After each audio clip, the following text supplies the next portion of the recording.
สุดท้ายเราเนี่ยสปากุมสายจิตทำให้หมกการวิดีโอเราบอกขยมบ้านในชีวิตวิดีโอทำไมบนต่อที่บทเตะทองจะมีการที่กัดวิดีโอGoPro Quik ได้ยังบางหายเนี่ยเราเนี่ยปีแวะมนปีผิรุ่ยบางหายหายนี่คือเราจีแวะที่ใบได้ขยมบางหายเนี่ยเราเนี่ยปีในการปราบปราคำทีนี้เอาดังปีทูในมุกนี้เซ็งทวีวัตกรรมทีนี้คือvềรีบจองวิดีโอយើងហើយដែលយើងអាច export ទៅដោយមិនចាំបាច់ពិបាកនៅក្នុងការកែវីដេអូក៏ដោយក៏យើងក៏ត្រូវតែដឹងពី tool ទាំងអស់ហ្នឹងផងដែរដើម្បី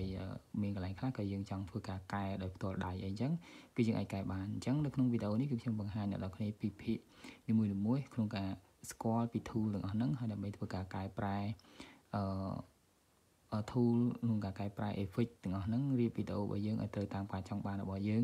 ខ្ញុំបង្ហាញ tool ហ្នឹងជាមូលដ្ឋានគ្រឹះឲ្យអ្នកនរគ្នាដឹងហើយពេលអ្នកនរគ្នាដឹងពីមូលដ្ឋានគ្រឹះហើយអ្នកនរគ្នាអាចយកទៅប្របែកខ្លួនឯងដើម្បីរចនាវីដេអូអ្នកនរគ្នាឲ្យកាន់តែល្អជាងនឹងទៅទៀតថាសម្រាប់វីដេអូដែលខ្ញុំបង្ហាញអ្នកនរគ្នានេះគឺមិនមែនជាវីដេអូល្អឥតខ្ចោះអីទេខ្ញុំគ្រាន់តែបញ្យល់អ្នកនរគ្នាឲ្យដឹងពីការប្រើប្រាស់កម្មវិធីហ្នឹងតែប៉ុណ្ណោះបាទអញ្ចឹងកុំឲ្យខាតពេលយូរយើងបន្តទៀតជាមួយនឹងភាគនេះយើងចូលមកដល់នៅក្នុងការបដូរ style វីដេអូរបស់យើងហើយនេះអញ្ចឹងពេលយើង play ទៅគឺវាមាន style ខុសៗគ្នាអញ្ចឹងណាទៅតាមសំឡេងទៅតាមបទចម្រៀងមួយគឺវាមាន style មួយចុះបើសិនជាយើងចង់យកសាច់ភ្លេងផ្សេងយកមកដាក់ទៀតតែយើងត្រូវធ្វើម៉េចដល់នេះចុចមកកន្លែងនេះគឺមានពាក្យថា music ចុច music នេះមកនេះគឺមាន music ផ្សេងទៀតបាទ music ផ្សេងទៀតអញ្ចឹងយើង play ទៅ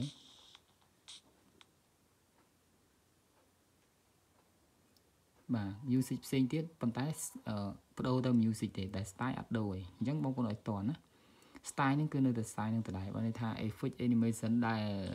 កម្មវិធីនេះផ្ដល់ឲ្យគឺនៅតែ mode ហ្នឹងដដែលក៏ប៉ុន្តែបដូរភ្លេងបើយើងចុចនៅកន្លែង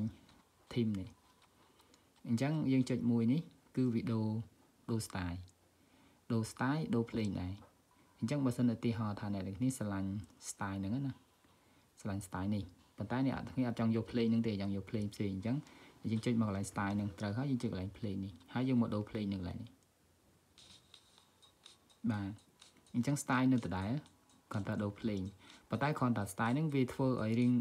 ញាប់បន្តិចបើសិនជាភ្លេងដល់តែគ្នាញាក់ញាប់អញ្ចឹង style ហ្នឹងវាធ្វើរៀងញាប់បន្តិចដែរតែបើសិនជាភ្លេងដល់តែគ្នាមួយវើល style ហ្នឹងក៏ធ្វើវើលដែរអញ្ចឹងកម្មវិធីនេះគឺឆ្លាតមែនទែនហើយអ្វីដែលពិសេសគឺបើសិនជាក្នុងវីដេអូរបស់អ្នកនរគ្នានឹងមានសំឡេងអញ្ចឹងនៅពេលដែល play វីដេអូទៅបានពាក់កណ្ដាលស្រាប់តែអ្នកនរគ្នាមានសំឡេង original នៅក្នុងវីដេអូរបស់យើងណាមានសំឡេងរបស់យើងដល់កន្លែងហ្នឹងអញ្ចឹងអា play នេះវាត្រូវបន្ថយដល់ស្វ័យប្រវត្តិតែម្ដងបន្ថយ play នៅតិចឲ្យសំឡេងយើងលឺពេលដែលយើងសំឡេងវីដេអូរបស់យើងលែងលឺហើយផុតហើយទៅមុខទៀតគឺ play នេះវាឡើងត្រឡប់មកវិញបែរថាវាបិទបើកវារៀបចំឲ្យយើងស្រួលតែម្ដងអញ្ចឹងយើងបាច់ពិបាកកែទេហ្នឹងណាថងចំណុចហ្នឹងបាទងាយស្រួលតមកទៀតគឺសំឡេងនេះយើងចង់ថាសំឡេងដែលវាមានប្រព័ន្ធនឹងហើយយើងចង់យកឲ្យផ្សេងក្រៅទៀតនេះចុចកន្លែងសញ្ញាលេខបូកនេះចុចត្រង់នេះនេះគឺអាច download សំឡេងផ្សេងទៀតដែលមាននៅក្នុងកម្មវិធីហ្នឹងអញ្ចឹងនេះចុចមកថាពេញចិត្តសំឡេងមួយណាយើងចុច play មួយសិនស្ដាប់សិនក៏បាន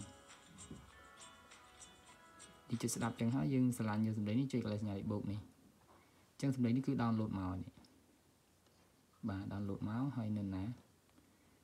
មិញនេះហ៎នេះយើង play មកនេះ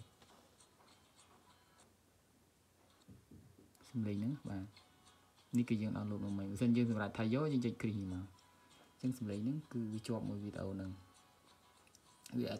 អត់តន់ជាប់ទេយើងអាចដកចេញវិញបានបើមិនយើងចង់ដកគ្រាន់តែឥឡូវវាបានចូលនៅជាមួយនឹងវីដេអូហ្នឹងហើយបាទអរគុណសម្រាប់ការទស្សនាវីដេអូភាគនេះយើងជួបគ្នានៅភាគក្រោយទៀតខ្ញុំនឹងបង្ហាញតទៅជាមួយនឹងកម្មវិធីនេះមួយនៅក្នុង tool នីមួយៗផ្នែកក្នុងសំឡេងនេះបាទបន្តទៀត